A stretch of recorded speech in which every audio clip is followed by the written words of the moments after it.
I'm Amelia, 28 female. I work as an event planner, so you'd think my own wedding would be the easiest project of my life. I live in a cozy little apartment with my now husband, Mark, a man whose quiet strength has been my anchor for the past 4 years. We've built a life that feels safe, warm, and real. But as every planner knows, the one variable you can never truly control is people. And on my wedding day, my own sister decided to become the one disaster I never saw coming, not realizing I was already one step ahead. Before this story unfolds, I'd love to connect with you. Please let me know in the comments where you're watching from and what time it is in your corner of the world. It's amazing to see how far these stories can travel. My life has always been a series of checklists and timelines. As an event planner, I thrive on order, on the beautiful chaos of bringing a vision to life. From chaotic corporate galas to intimate anniversary dinners, I was the one who made sure every candle was lit, every name card was straight, and every moment felt effortless.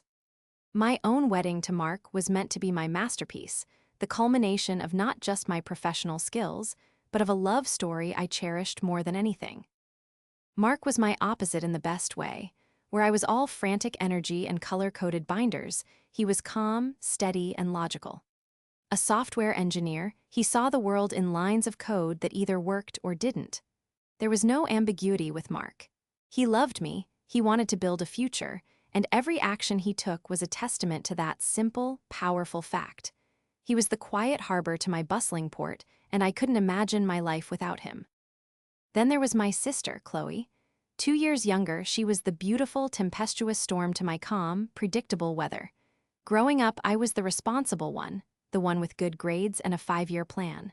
Chloe was the free spirit, the one who charmed her way out of trouble and broke hearts with a careless smile. Our parents, bless them, had always tried to treat us equally, but their methods were different. I was praised for my achievements, Chloe was coddled for her feelings. She could throw a tantrum and be comforted, while I was expected to just get on with things. This dynamic created a strange, invisible rift between us. I loved her, of course, she was my sister. But there was always a part of me that felt like I was watching her from behind a pane of glass, unable to fully connect. As we grew older, the differences became more pronounced. I built a career from the ground up, finding satisfaction in my independence. Chloe drifted. She tried college twice, dropping out both times. She worked a series of retail jobs she despised, quitting dramatically whenever a manager asked her to do something she felt was beneath her. She was beautiful, and she knew it, using her looks as a currency that was rapidly losing its value as the real world demanded more. She lived with our parents, rent-free, dreaming of a life as an influencer or a model. A life that required adoration without the prerequisite of hard work. When I announced my engagement to Mark, Chloe's reaction was strange. On the surface, it was all squeals and excitement. "Oh my God, Ames, I have to be your maid of honor, we'll have so much fun." But underneath, I saw a flicker of something else in her eyes. It wasn't just envy, it was a kind of competitive resentment. It was as if my happiness was a personal affront to her, a spotlight shifting away from her and onto me. I brushed it off, telling myself I was being overly sensitive. This was my wedding. It was a time for family, for joy. I wanted to believe the best of her. I, of course, asked her to be my maid of honor. It felt like the right, sisterly thing to do. My best friend, Sarah, would have been the more logical choice. She was reliable, supportive, and genuinely thrilled for me. But family is family, and I held on to the hope that this shared experience would bridge the gap between us. The planning process started well enough. Chloe seemed engaged, offering opinions on color palettes and floral arrangements. But her suggestions always had a strange edge to them. When I chose a soft, elegant theme of dusty blue and cream, she pushed for bold, dramatic crimson. "It's more memorable, Ames," she'd said. "You don't want to be boring."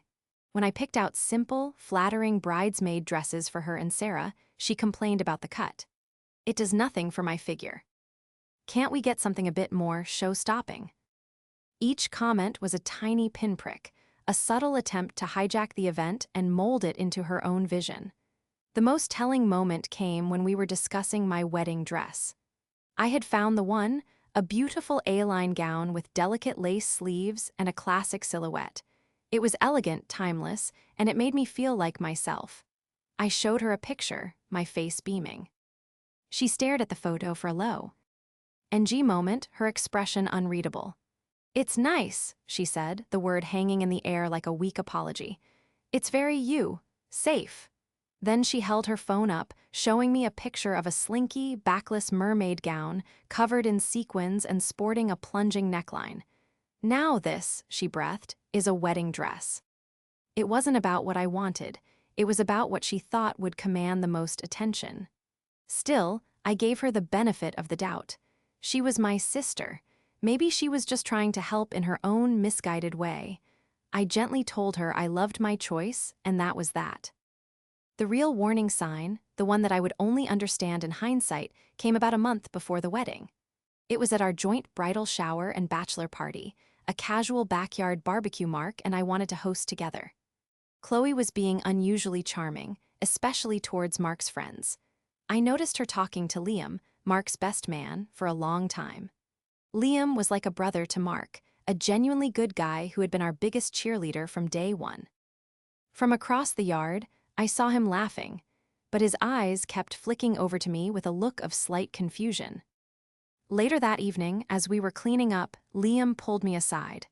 "Hey, Ames," he started, looking a little awkward. "Everything okay with Chloe?" "Yeah, why?" I asked, stacking plastic plates. "I don't know, she was just saying some weird stuff," he said, scratching the back of his neck. "Just be careful. She was asking a lot of questions about you and Mark, about whether you ever fight about money, stuff like that. Said she was just worried about her big sister and wanted to make sure Mark was really the one." I felt a cold knot form in my stomach. "What did you say?" "I told her you two are the most solid couple I know and that she shouldn't worry," Liam said firmly. It just felt off, like she was trying to dig for something. "Don't worry," I shut it down. I thanked him, my mind racing. Why would Chloe do that? Why would she try to probe for cracks in my relationship with the man I was about to marry? Was she really just concerned? Or was this part of her pattern, her deep-seated need to be the center of every story, even if it meant sabotaging mine? I pushed the thought away. I was stressed. Wedding planning was stressful. I was overthinking, projecting my own insecurities about our sisterly relationship onto her. I had a wedding to finish planning, a future to look forward to. I chose to believe in the sister I wanted her to be, not the one my gut was screaming she was. It was a choice I would come to regret, but it was also the choice that would eventually give me the strength to protect the life I had worked so hard to build. The setup was complete. All the pieces were in place for her to make her move. The morning of my wedding was a blur of hazy, dreamlike joy. The sun streamed through the windows of the bridal suite, illuminating the dust motes dancing in the air like tiny fairies. The scent of hairspray and mimosas filled the room, a cocktail of pure, unadulterated happiness. My mother was fussing over the train of my dress, her eyes misty. Sarah, my rock, was right by my side, handing me tissues and making me laugh. Everything was perfect. We were on schedule, a minor miracle I attributed to my laminated timeline, which Sarah lovingly mocked. The makeup artist was packing up, the photographer was capturing candid shots of us laughing, and the moment I had been dreaming of for months was finally here, putting on my dress. It felt like stepping into a different version of myself, a calmer, more radiant version. As I looked in the mirror, I saw not just a bride, but a woman who was deeply loved and ready to begin the most important chapter of her life. Then Chloe walked in. The happy chatter in the room didn't just quiet down, it evaporated. It was as if she had sucked all the air out with her. She was wearing a white dress. It wasn't ivory or champagne or eggshell. It was a stark, brilliant, unapologetic white. It was a floor-length, form-fitting satin sheath that clung to her every curve. It was, in every sense of the word, a wedding dress. Not as grand as mine, perhaps, but its intent was just as loud. It was a statement. My mother gasped, her hand flying to her mouth. Sarah's face hardened, her eyes flashing with a protective fire I knew all too well. For a moment, nobody spoke. The silence was deafening, broken only by the faint click of the photographer's camera, who, to their credit, immediately lowered their lens, sensing they were intruding on something deeply personal and painful. Chloe just stood there, a picture of feigned innocence, a small, triumphant smile playing on her lips. "What?" she asked, her voice light and airy. "It's a pretty dress, isn't it?" My mom was the first to find her voice, though it was weak and trembling. "Chloe, darling, it's white. You can't wear a white dress to your sister's wedding." "Oh, don't be so old-fashioned, Mom," Chloe scoffed, waving a dismissive hand. "It's not like it has a train or a veil, it's just a white dress. Besides," she added, turning to me, her eyes glinting with a coldness that chilled me to the bone, "I already had it. I wasn't going to buy a whole new outfit." This was a blatant lie. I had been with her when we bought her bridesmaid dress, a beautiful dusty blue gown that was currently hanging, untouched, in the suite's closet. I had paid for it. The audacity of her lie was breathtaking. She wasn't just breaking a rule, she was spitting on it and on me. I felt a surge of hot, white-hot anger rise in my chest. Every snide comment, every backhanded compliment, every moment of competitive resentment from the past year coalesced into this one, singular act of defiance. This was her grand gesture, her ultimate attempt to steal the spotlight. For a moment, I wanted to scream. I wanted to throw her out. I wanted to ruin her face with my perfectly maniciled nails. But then I looked past her and saw Mark's face in my mind. I saw his kind eyes, his steady smile. I thought about the vows we had written, the promises of patience and partnership. Exploding now would create a scene, a dark cloud that would hang over this day forever. It would become the story of my wedding. Did you hear what happened? The bride had a meltdown because her sister wore white. It would be exactly what Chloe wanted. She was baiting me, daring me to lose control so she could play the victim. I would not give her the satisfaction. I took a deep breath, schooling my features into a mask of serene calm. I forced a smile, one that felt brittle and tight but looked, I hoped, genuine enough. "It's a beautiful dress, Chloe," I said, my voice even. "You look lovely." Sarah shot me a look that screamed, "Are you crazy?" My mother looked utterly bewildered, but Chloe's smug smile faltered for a second. This wasn't the reaction she had prepared for. She had expected tears, shouting, drama.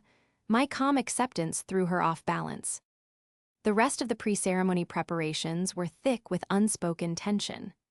Chloe flitted around, trying to insert herself into photos, positioning herself next to me, a stark white shadow to my bridal glow. During the family portraits, the photographer, a seasoned professional, tried his best to position her on the edge of the group, but she always found a way to sidle back to the center. At one point, as we were posing for a sister and bride shot, she leaned in close, the scent of her cloyingly sweet perfume filling my nostrils. She whispered, so softly that only I could hear, "I just look better in it." The cruelty of it was so pure, so potent, it almost knocked the wind out of me. It wasn't just about the dress anymore. It was a declaration of war.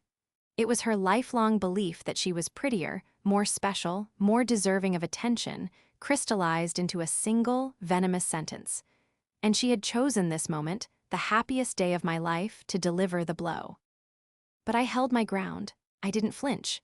I just widened my smile for the camera, letting the photographer capture the image of two smiling sisters, one in lace and one in satin, a perfect tableau of familial bliss. Inside, however, a new kind of resolve was solidifying. The hurt was still there, a raw, gaping wound, but it was being overlaid with something harder, colder. She thought she was winning. She thought this was her moment of triumph. She hadn't realized that the game had changed, and I was no longer playing by her rules. The recording I had on my phone, the one nestled securely in my wedding planner's clutch, felt like a small, heavy weight, a promise of a reckoning to come. She had created the drama, but I would write the ending. The show would go on, but the finale would be all mine. To understand why I didn't break down and tear that white dress off my sister's back, you have to understand what happened 3 weeks before the wedding. The dress wasn't the beginning of the betrayal. It was just the ugly, public culmination of a campaign that Chloe had been waging in secret for months. My discovery of her true intentions had been accidental, a bitter twist of fate that armed me with a truth I almost wished I didn't know. The unease had been building for a while. It started with Liam's warning at the barbecue, which I had tried to dismiss as wedding jitters. But after that, I started noticing things. Little things. Chloe would call Mark, ostensibly to ask for help with her laptop or for advice on her resume, conversations that seemed to last a little too long. She'd drop by our apartment unannounced when she knew I was working late, bringing pastries or some other flimsy excuse. Mark, bless his innocent heart, saw it as his future sister-in-law making an effort. He was a kind, trusting person and assumed everyone else was too. He couldn't fathom that her motives could be anything but pure. It's nice that Chloe and I are getting along so well, he'd said one night. I know how much your family means to you. I just smiled, a sick feeling twisting in my gut. The turning point came on a Tuesday night. I was at a tasting for a client's event, a last-minute affair that had me running across town. I told Mark I'd be home late, probably around 10 p.m. The tasting ended early, however, and as I was driving home around 8:30, my phone buzzed with a notification from our shared calendar. Dinner with Chloe, 7 p.m. Mark must have forgotten to tell me. It was odd, but I figured she'd probably had another crisis and called him for support. I pulled into our apartment complex and saw her car parked in a visitor spot. I sighed. I wasn't in the mood for Chloe's drama tonight, but I plastered on a smile and headed up. As I approached our front door, I heard their voices from inside. They were in the living room, the door slightly ajar. I stopped, my hand hovering over the doorknob when I heard Chloe's tone. It wasn't her usual bubbly, slightly helpless voice. It was low, serious, and dripping with faux concern. I just worry, Mark. That's all, she was saying. Amelia is so focused on her career. She works such long hours. Are you sure you're getting what you need from this relationship? Are you sure she's happy? My blood ran cold. I pressed my ear gently against the wood of the door, my heart pounding in my chest. This wasn't a friendly dinner. This was an interrogation. Mark's voice was patient, but I could hear a hint of confusion in it. Of course she's happy. We're happy. I love her ambition, Chloe. It's one of the things I admire most about her. But does she admire you? Chloe pressed, her voice silky smooth. I mean, you're so stable and good, and she's always been restless. I've seen her get bored before. She had that boyfriend in college, David, who she adored, and then one day she just decided it was over. Dropped him without a second thought. I just wouldn't want to see you get hurt like that. I felt dizzy with rage. She was twisting my past, painting a picture of me as a fickle, heartless user. David and I had broken up mutually, a simple case of two kids growing in different directions. She was turning it into a weapon. Mark's loyalty, however, was a fortress. Chloe, this is inappropriate. Amelia is not that person. You're her sister, you should know that. I know her better than anyone, Chloe shot back, a sharp edge to her voice now. And I know she has secrets. Has she ever told you about the debt she was in a few years ago? After she tried to start her first business and it failed, she was thousands of dollars in the hole. My parents had to bail her out. Are you sure you've seen her financials? A marriage is a partnership, Mark. You need to protect yourself. This was the moment the floor fell out from under me. Yes, my first attempt at an event planning business, right out of college, had failed. I had been 22, naive, and overly ambitious. I'd racked up some credit card debt, and my parents had given me a loan I had paid back with interest within 2 years. It was a painful learning experience, but one that had made me the savvy, successful businesswoman I was today.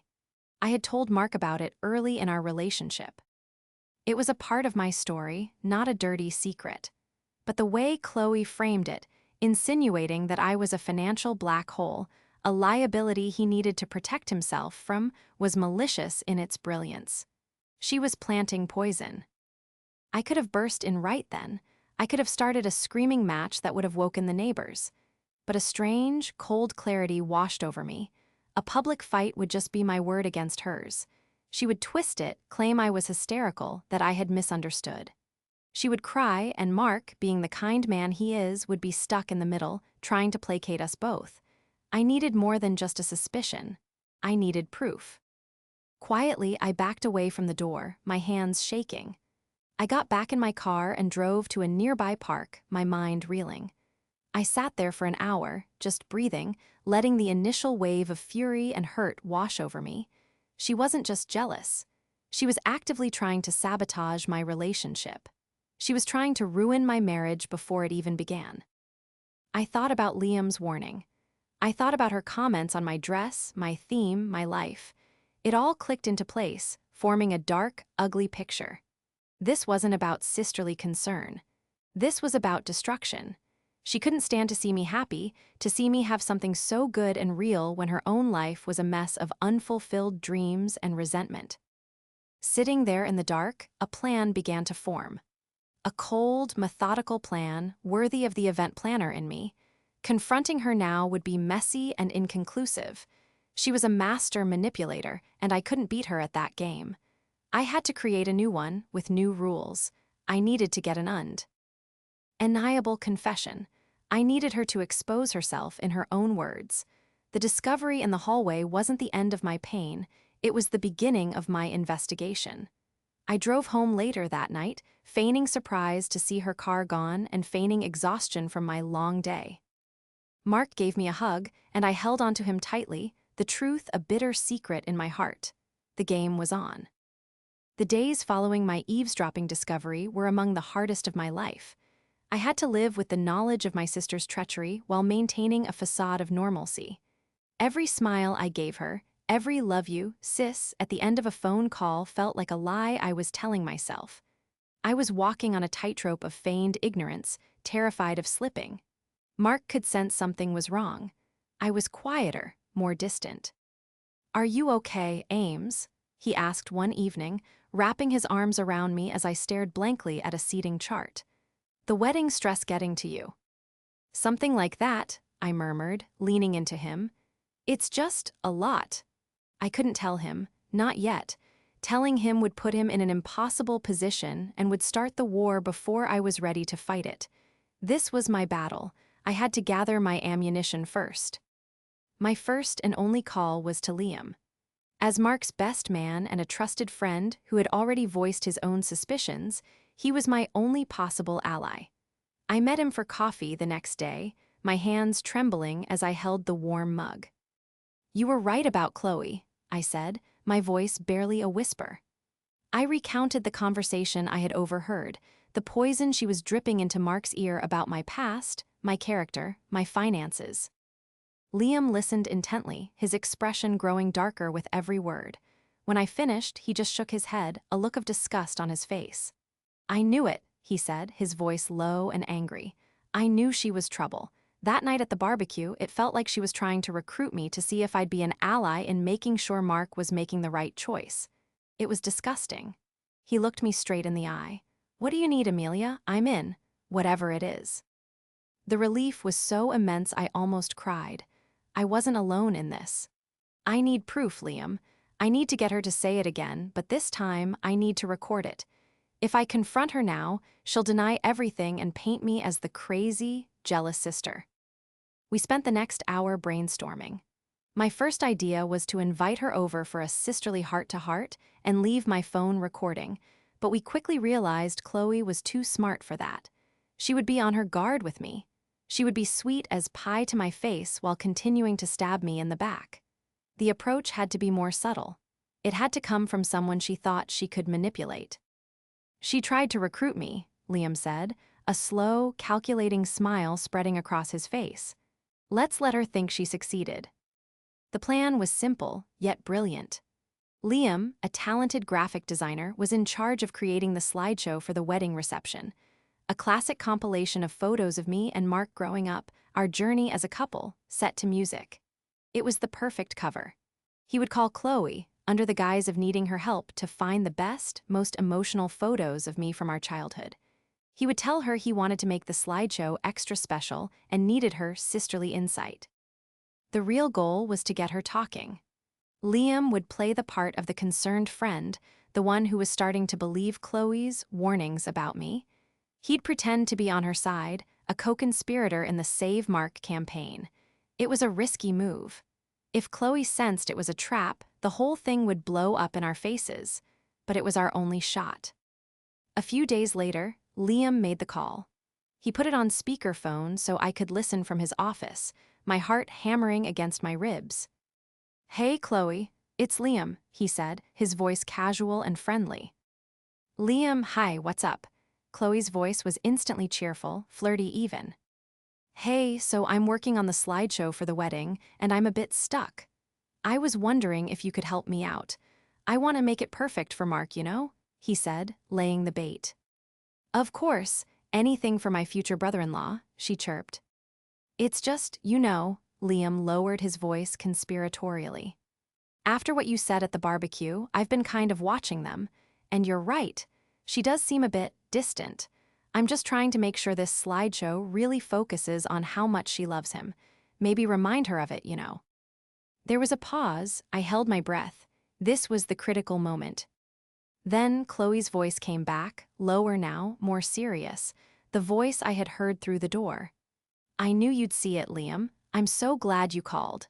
People think I'm being a bad sister, but I'm just trying to protect him. She's not who everyone thinks she is." Liam played his part perfectly. "What do you mean? Like, what should I be worried about?" And then she opened the floodgates. With Liam gently probing, pretending to be a worried friend, she laid out her entire malicious narrative.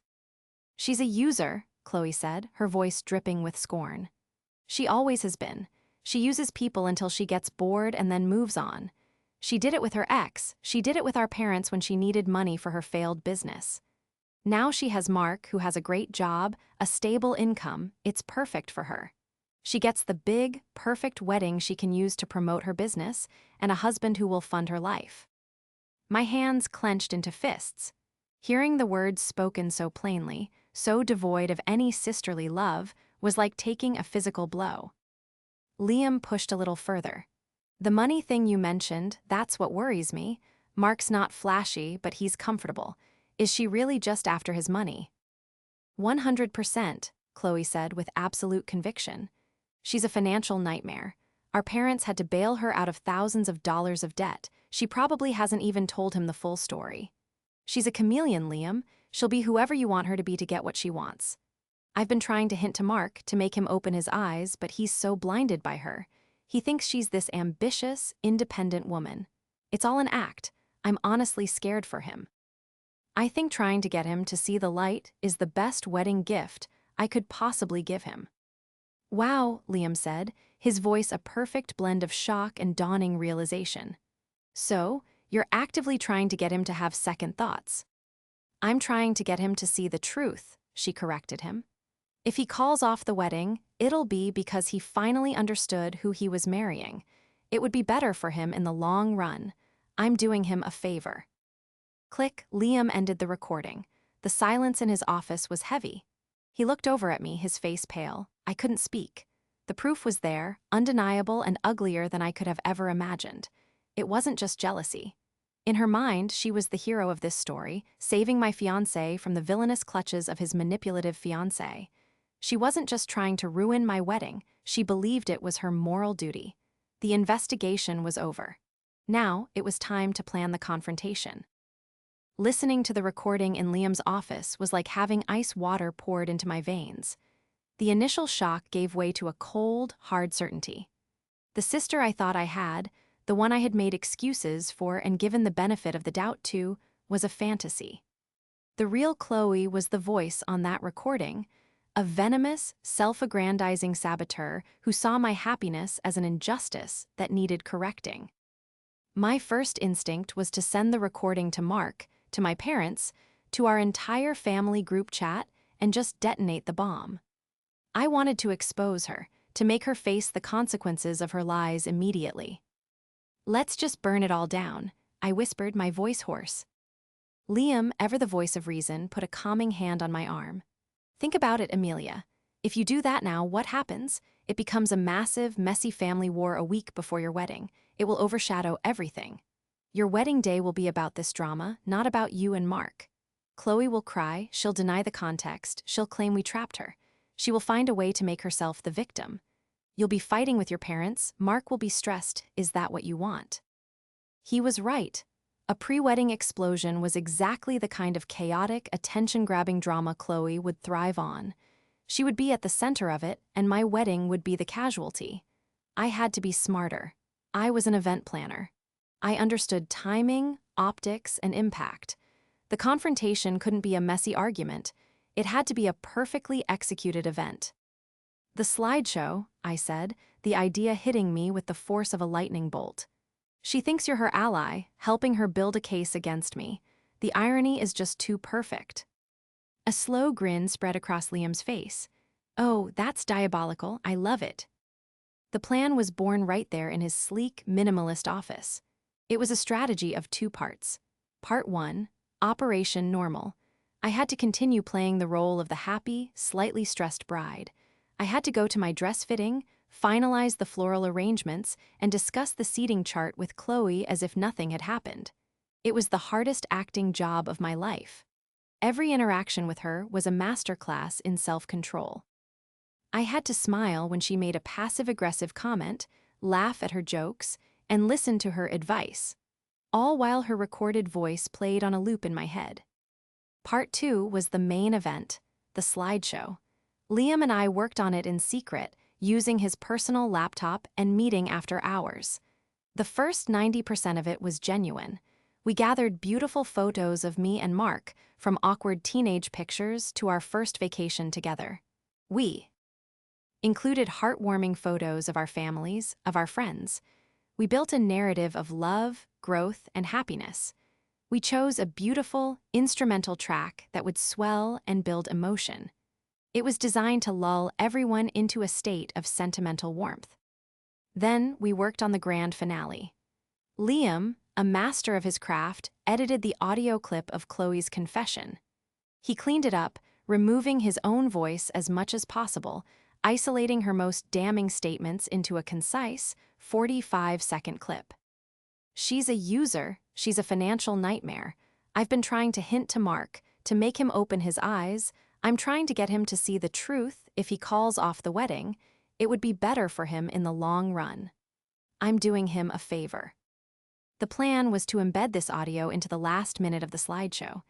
We would show a series of recent photos, from the bridal shower, the dress fittings, and then photos from the wedding day itself, which the photographer would rush to us. The sequence would be carefully timed. We would show a beautiful photo of me and Mark at the altar. Then, a picture of the whole bridal party. Then, a close-up, smiling shot of the maid of honor, my sister, Chloe. As her smiling face filled the giant screen at the reception, the sentimental music would fade out, and her own voice would fill the silent room. There would be no introduction, no explanation. Just her words, hanging in the air for all our friends and family to hear. The most crucial part of the plan was telling Mark. I couldn't go through with this without him. I owed him the complete truth before we said our vows. The night before our wedding, after the rehearsal dinner, when we were finally alone in our respective hotel rooms, I called him. "I have to tell you something," I said, my voice shaking. "And it's going to be hard to hear, but I need you to trust me, and I need you to know that tomorrow, no matter what happens, my love for you is the only thing that's real." I played the recording for him over the phone. The silence on his end was terrifying. When the clip finished, he didn't speak for a long time. I could hear his breathing, steady and even. "Mark," I whispered, tears finally streaming down my face, "please say something." His voice, when it came, was dangerously quiet. "She said that to Liam. She's been saying things like that to me for weeks. I thought she was just odd, protective in a weird way. I never thought," he trailed off. The anger in his silence was more potent than any shouting could have been. He wasn't angry at me. He was furious on my behalf. "What are we going to do?" he asked. I took a deep breath and laid out the slideshow plan. I explained my reasoning, that a private confrontation would be her word against mine, but a public one, in her own words, would be undeniable. It was risky, and it would cause a scene, but it would be a scene of her own making. There was another long pause. Then he said, "Okay, let's do it. She tried to ruin our beginning. It's only fair that we start our marriage with the truth. I'll be right beside you, Amelia, tomorrow and always." Hanging up the phone, I felt a profound sense of peace settle over me. This wasn't just my revenge anymore. It was our stand. We were a team. The plan was in place. All the checklists were ticked. All that was left was for Chloe to walk into her own trap, dressed in white, with a smug smile on her face, completely oblivious to the perfectly planned event about to unfold in her honor. The wedding ceremony was beautiful. Standing opposite Mark, saying the vows we had written together, the rest of the world melted away. For those few precious minutes, there was no Chloe, no white dress, no secret recording. There was only the man I loved, his eyes shining with a fierce, protective love that I felt in my very soul. When he slipped the ring onto my finger, his hand was steady and warm, a silent promise that we were in this together. But as we walked back down the aisle as husband and wife, showered in rose petals and applause, I caught her eye. Chloe was standing just behind my mother, clapping along with everyone else, but her smile was pure, smug triumph. The white dress was a glaring beacon of disrespect in the sea of happy faces. She thought she had won. She thought her little power play had gone unanswered. The sight of it hardened my resolve. The ceremony was for us. The reception, however, would be for her. The cocktail hour and dinner were a masterclass in performance art. I laughed, I toasted, I danced with my father. I even posed for more photos with Chloe, my arm around her, a perfect smile fixed on my face. She lapped it up, whispering to relatives about how she had helped me so much with the planning and how she was so thrilled for us. Each word was a drop of fuel on the fire smoldering inside me. Mark was a rock by my side, his hand never leaving the small of my back, a constant, reassuring pressure. He anged pleasantries with my parents, deflecting Chloe's attempts to monopolize his attention with a cool politeness that she was too self-absorbed to notice. Then came the speeches. My father gave a tearful, loving tribute. Sarah, my loyal friend, told a funny story from our college days, and then Liam, the co-conspirator, stood up.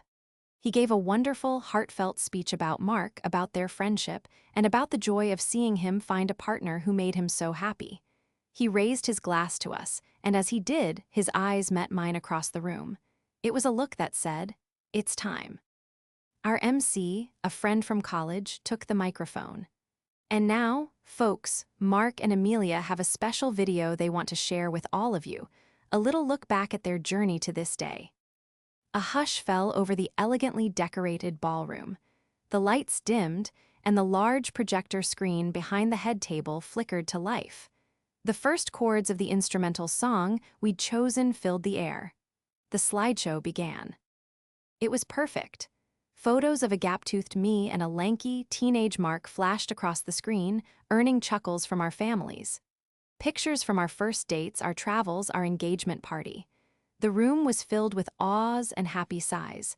I watched Chloe from the corner of my eye. She was leaning back in her chair, a bored expression on her face, occasionally glancing at her phone. This sentimental stuff wasn't for her. The slideshow progressed to photos from the wedding preparation. A shot of me and my mom at the dress fitting. A picture of Mark and his groomsmen looking goofy. Then, a lovely photo of me and Chloe laughing together during the bridal shower, the very day she had started her campaign with Liam. The music swelled, reaching its emotional peak. The final section began. A stunning professional shot of me and Mark at the altar appeared on screen. The guests applauded. Then, a photo of our entire bridal party, with Chloe in her white dress positioned right next to me. A few guests shifted uncomfortably, the jarring color of her dress finally registering. Then came the centerpiece of our plan, a beautiful, solo portrait of Chloe taken by the photographer earlier that day. She was smiling, looking directly into the camera, the picture of a proud, beautiful sister. The sentimental music faded abruptly into silence. The silence was total. For a second, nothing happened. Then a voice filled the room, her voice. "She's a user, she always has been." Chloe's head snapped up, her eyes wide with confusion. She looked around the room, then at the screen, where her own smiling face was betraying her. My parents frowned, looking at each other, confused. The recording continued, crisp and clear in the silent ballroom. She's a financial nightmare. Our parents had to bail her out of thousands of dollars of debt. She probably hasn't even told him the full story." A collective gasp went through the room. My mother's face went white. My father looked from the screen to Chloe, his expression hardening into disbelief. Chloe was frozen, her fork clattering onto her plate. Her smug smile had dissolved into a mask of pure horror. "I've been trying to hint to Mark, to make him open his eyes. I'm trying to get him to see the truth." The camera of 100 smartphones was now pointed not at the screen, but at her.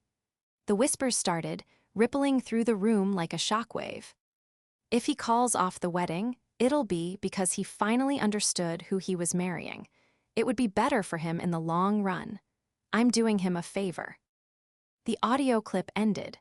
For a long, agonizing moment, there was only the sound of Chloe's ragged breathing in the crushing silence. Her smiling image on the screen was a grotesque mockery. Then, Liam, with perfect timing, let the next slide play, a gorgeous final photo of me and Mark kissing, with the words Mr. and Mrs. Peterson underneath. The sentimental music faded back in softly, as if nothing had happened. The spell was broken. Chloe shoved her chair back, the legs screeching against the polished floor. She stood up, her face a blotchy mess of red and white, tears of humiliation streaming down her face. She looked at me, her eyes filled with a hatred so pure it was terrifying. Then she turned and fled, stumbling through the maze of tables and out of the ballroom doors. The room erupted into a low hum of shocked conversation. My mother was crying softly into my father's shoulder. He was just staring at the empty chair where Chloe had been sitting, his face grim and etched with shame. Mark stood up, took my hand, and pulled me to my feet. He picked up a microphone from the table. "Everyone," he said, his voice ringing with calm authority. "On behalf of my wife and I," he paused, putting a deliberate emphasis on the word wife, "we want to thank you all for being here. We apologize for the interruption. It was never our intention to cause a scene, but it was our greatest intention to begin our marriage with honesty and without secrets. The actions you just heard about were dealt with. Now they are in the past.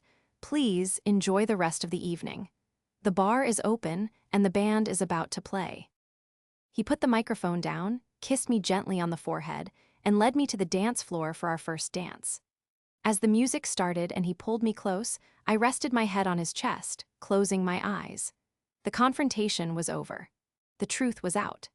And as we swayed together in the middle of the room, surrounded by the family and friends who truly loved us, I felt a weight I didn't even realize I was carrying finally lift from my shoulders. The rest of the wedding reception was surreal. After Chloe's dramatic exit and Mark's calm, decisive address, a strange thing happened. The tension didn't linger, it dissipated. It was as if by lancing the boil, we had released all the poison. Our guests, seeing our united and untroubled front, took their cue from us.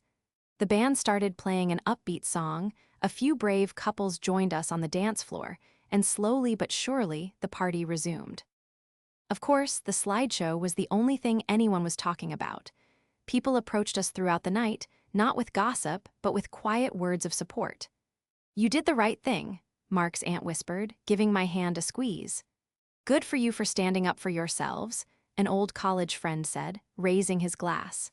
Sarah and Liam flanked us like loyal guards, running interference and steering conversations away from the drama. My parents were a different story. They were shell-shocked.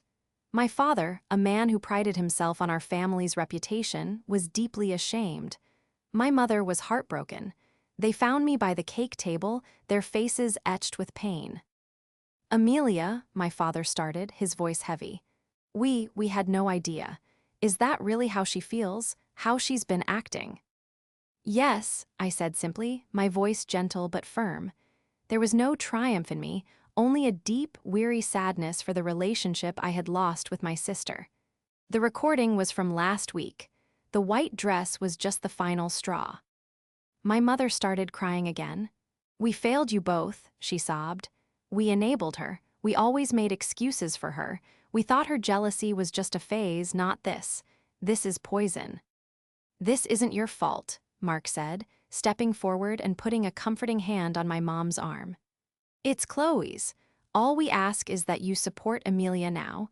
We need to move forward as a family, but it has to be based on truth. They agreed, though I could see the long, difficult road of family therapy in our future.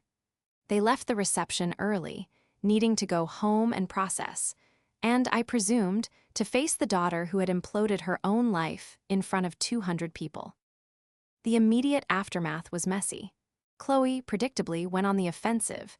She sent me a string of vile text messages that night, calling me a monster, a manipulator, and accusing me of setting her up and ruining her life.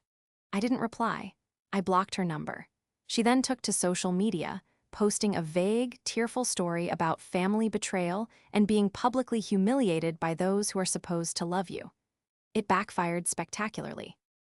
Dozens of guests who had been at the wedding commented, "Weren't you the one who wore a white dress to your sister's wedding?" And we all heard the recording. "You did this to yourself." Within 24 hours, she had deleted all her social media accounts. The family fallout was significant. Our extended family was divided. Some, like my pragmatic aunts and uncles, sided with us completely. Others, particularly my grandmother who had always bobbied Chloe, thought we had been too cruel and should have handled it privately. But Mark and I stood firm. Privacy was what had allowed her toxicity to fester for years. Sunlight, we had learned, was the best disinfectant. The most important thing was that the foundation of my new life, my marriage, was stronger than ever.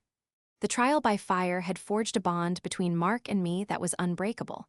We had faced the worst kind of betrayal together and had chosen each other without hesitation. In the weeks that followed, we settled into a blissful domesticity. We unpacked wedding gifts, wrote thank you cards, and planned our honeymoon. The drama with Chloe felt like a story from another lifetime. About a month after the wedding, I received a letter. It was from Chloe. I almost threw it away, but Mark encouraged me to read it. It wasn't the hateful screed I expected.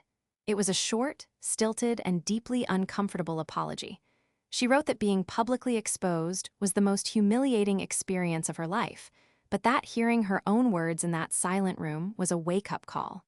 She admitted she was deeply unhappy and pathologically jealous of my life. She was starting therapy, at our parents' insistence. She didn't ask for forgiven. S only stated that she hoped, one day, she could become a sister I could be proud of. I don't know if we'll ever be close again. The trust is gone, and rebuilding it would take years of her demonstrating real, sustained change. But for the first time, I felt a flicker of hope. Not for us, necessarily, but for her. Maybe this rock bottom would be the foundation she needed to finally build her own life, instead of trying to tear mine down.